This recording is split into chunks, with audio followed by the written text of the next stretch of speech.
You ever seen someone get kicked down the ladder while they're holding the thing up? Yeah, that happened. And not in some back alley argument or at a dinner table spat. Nope. This took place on the bridge of the most advanced warship humanity had ever built, the TDS Everest, shining with alien alloy and diplomatic ego, right before it turned into a floating coffin. Now let me back up a sec.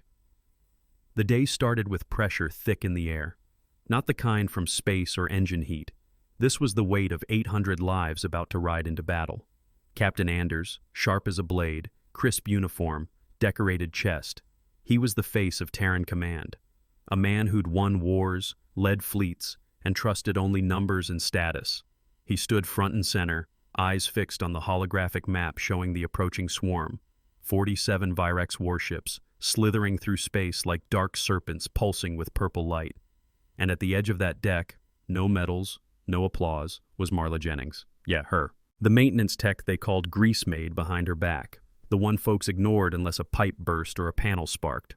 Only problem was, Marla was the only one on that ship who had read the warning signs for what they really were. While the alien advisors patted themselves on the back, Marla was down in the lower decks pulling old Earth schematics and cussing under her breath. See, the Everest's armor was designed by the Tharn, tall, glassy-eyed elites from the Orion Conclave, who claimed their energy-resistant plating had held strong for 1,000 years. And Captain Anders? He bought it, swallowed every word like communion. When Marla came to him, wide-eyed and wired, holding her datapad with trembling fingers, he didn't even look up. "Engineer Jennings," he said, tone dry as salt, "let the real experts handle this." Real experts. That line hung in the air as she got reassigned to non-critical repairs. Translation: go mop the engine room while the grown-ups play war. Now here's the kicker. Marla didn't get mad. She got moving. While the command crew prepped the fleet for battle, she slipped into the maintenance shafts with a bag of salvaged parts and a plan. She'd seen something in the Virex weapon data that no one else caught. Their beams didn't bounce off shields. They infected them. Turned quantum metal into conductors. It wasn't damage. It was conversion. Like turning your skin into gasoline and then lighting a match. She knew the alien tech would fail. So she went old school, earthborn, ugly, analog, and immune to fancy physics. She patched up backup circuits with parts from decommissioned cargo haulers, rewired air filters by hand, built her own oxygen scrubbers out of 70-year-old marine tech and prayed like hell she was wrong. But she wasn't. 6 hours later, the first Virex ship fired, and it wasn't a beam. It was a scream of color.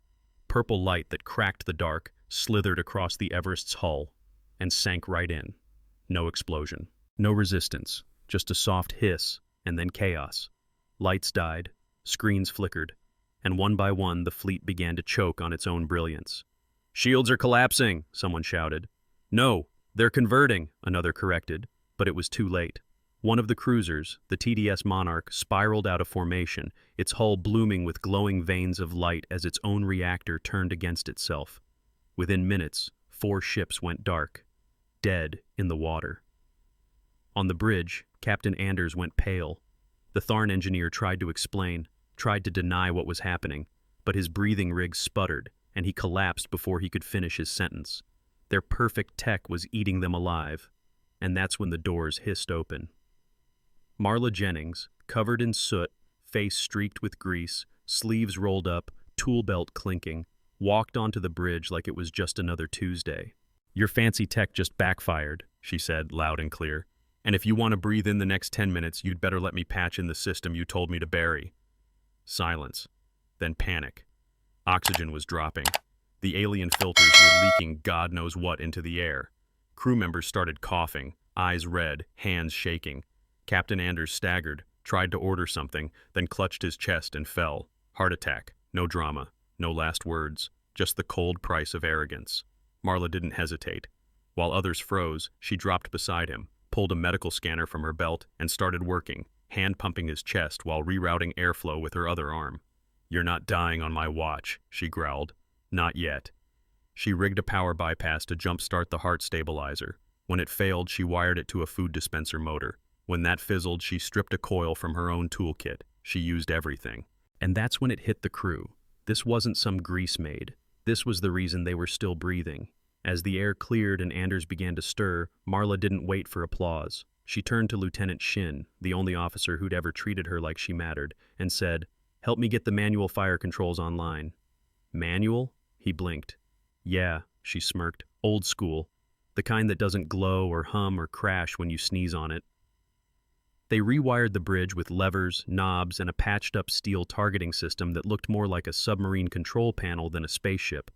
But when they fired, it worked. The Virex ship took a direct hit, and this time, it burned.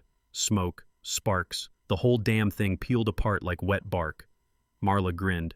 They designed their defenses for advanced systems, not a glorified flamethrower from 2095. Word spread fast. Engineers on other ships scrambled to dig up their oldest hardware, scrap Earth tech, museum junk, anything that wasn't quantum-enhanced.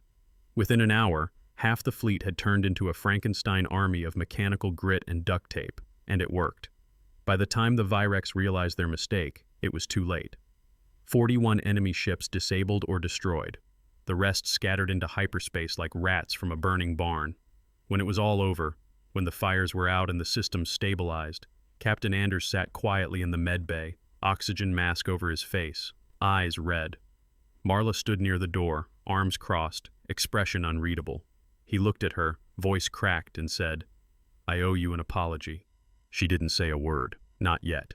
The Admiral arrived an hour later, flanked by officers from every surviving ship. They came not to see Anders, but her. Each of them had been saved by a patch of wiring, a stripped-down console, or a power cell rigged by someone who hadn't been allowed on the bridge until it was on fire. The Admiral spoke softly, but every syllable carried weight.